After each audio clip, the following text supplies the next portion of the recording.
Good morning. This is the last class of our module for varying currents, class 6.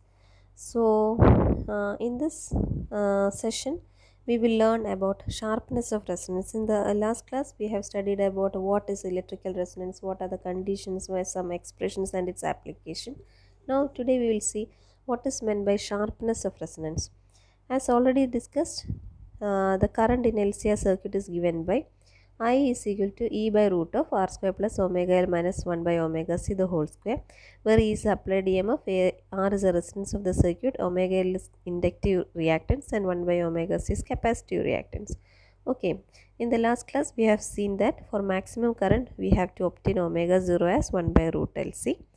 Now, for all values of omega other than omega 0, what will be the amplitude of current? It will be less than the maximum value. Okay, now suppose that the value of omega that we choose for a current amplitude is 1 by root 2 times its maximum value, or in other words, the power dissipation by the circuit will be half. Now, we will come across two values of omega at the curve of current I versus angular frequency omega. That is the two values, let it be omega 1 and omega 2, one greater and one lesser than omega 0, and symmetrical about omega 0 as shown in the figure. See, omega 1 and omega 2, they are symmetrical around omega 0. So here omega 1 will be omega 0 plus delta omega, and omega 2 will be omega 0 minus delta omega. P max and I max is marked. Okay, this is an omega versus frequency graph. So the difference, that is omega 1 minus omega 2, is given as 2 delta omega, and that is called by the name bandwidth of the circuit. Now the quantity omega 0 by 2 delta omega is regarded as a measure of sharpness of resonance, or it is called by the name Q factor. So Q factor is nothing but omega 0 by 2 delta omega. Another expression for Q factor is Q is equal to 1 by R root L by C. So Q factor of a series LCR series circuit will be large if R and C are low or L is large. Now circuit with a high Q value will respond to very narrow frequency range and vice versa. Therefore, circuits having large Q values are more selective. Okay, or such circuits will have small bandwidth. Now we will discuss about power in an AC circuit. What is meant by power?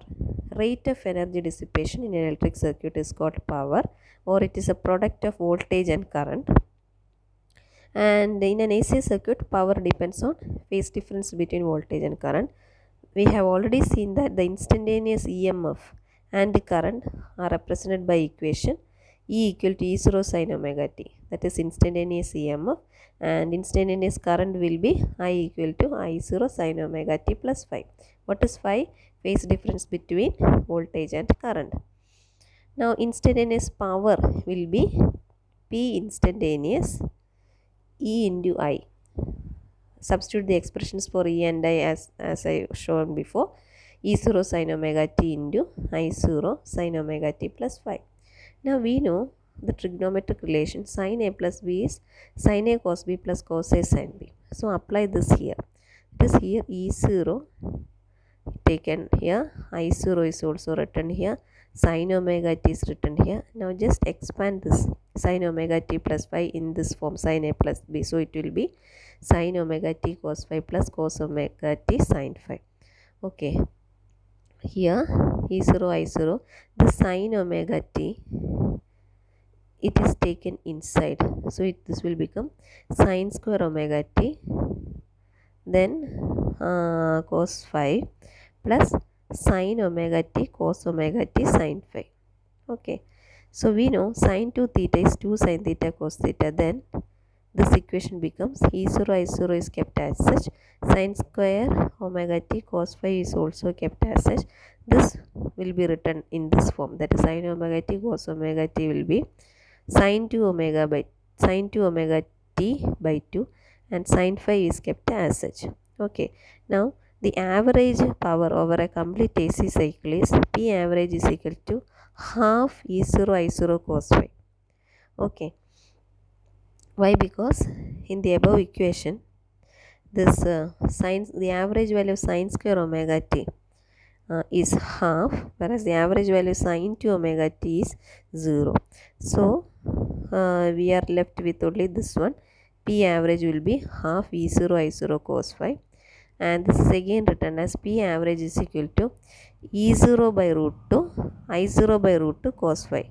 This one is same as this. Okay, why? Because root 2 into root 2 is 2.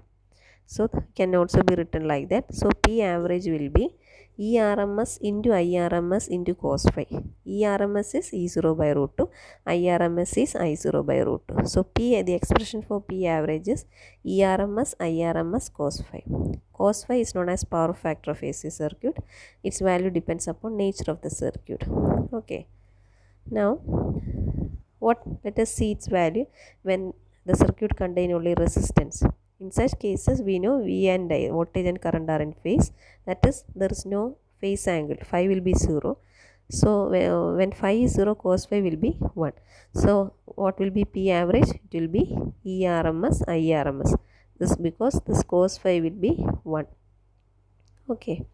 So for a pure resistive circuit, P average will be ERMS IRMS. Okay.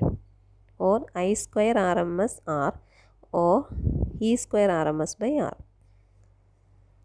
Now if it is an inductive or capacitive circuit, phase difference between voltage and current, we know it is 90. So phi will be 90. So cos phi will be 0.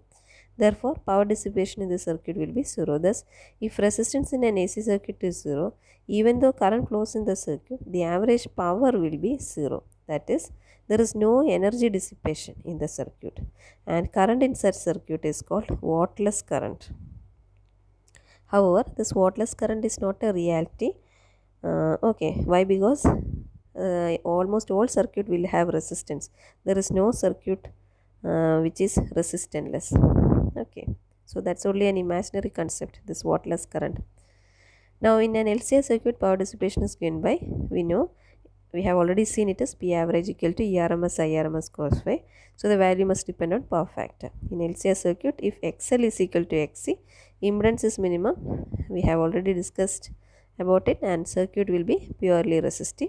Current will be maximum. This is electrical resonance. Okay, so with this we have come to the end of the chapter varying current. So along with this video, I will upload a few problems and questions for your reference. Okay, please go through it. Thank you.